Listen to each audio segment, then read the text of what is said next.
Saloniklərə 2-ci məktub. 3-cü fəsil. Bizim üçün dua eləyin.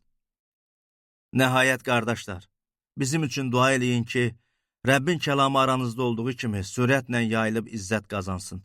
Pis və şər adamlardan xilas olaq. Çünki iman hamıya məxsus deyil, amma Rəbb etibarlıdır. O sizi möhkəmləndirib şər olandan qoruyacaq.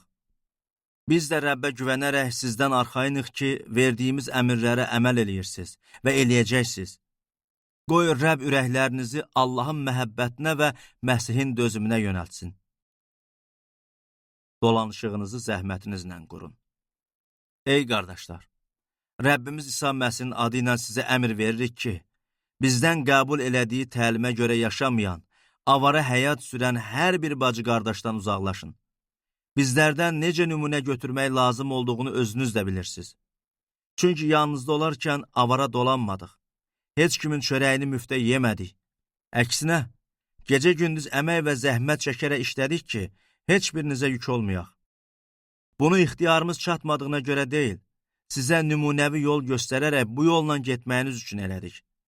Hətta biz sizlə olarkən sizə bu əmri verdik. Kim işləmək istəmirsə, yemək də yeməsin. Eşitmişik ki, sizlərdən bəzisi avara həyat sürür.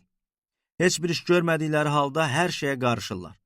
Belələrinə Rəbb İsa Məsih naminə əmr verib xəbərdarlıq eləyirik ki, sakitcə işləyib öz çörəklərini yesinlər. Sizsə, qardaşlar, yaxşılıq eləməkdən yorulmayın. Əgər kimsə bu məktubdakı sözlərimizə qulaq asmaq istəməzsə, onu nəzərdə saxlayın və onunla əlaqəni kəsin ki, utansın. Yenə də onu düşmən sanmayın. Bir qardaş kimi ona nəsihət verin. Salam göndərmə. Sülh qaynağı olan Rəbbin özü isə sizə hər zaman və hər vəziyyətdə sülh versin. Rəbb hamınıza yar olsun. Mən Paul salamı sizə öz əlimlə yazıram.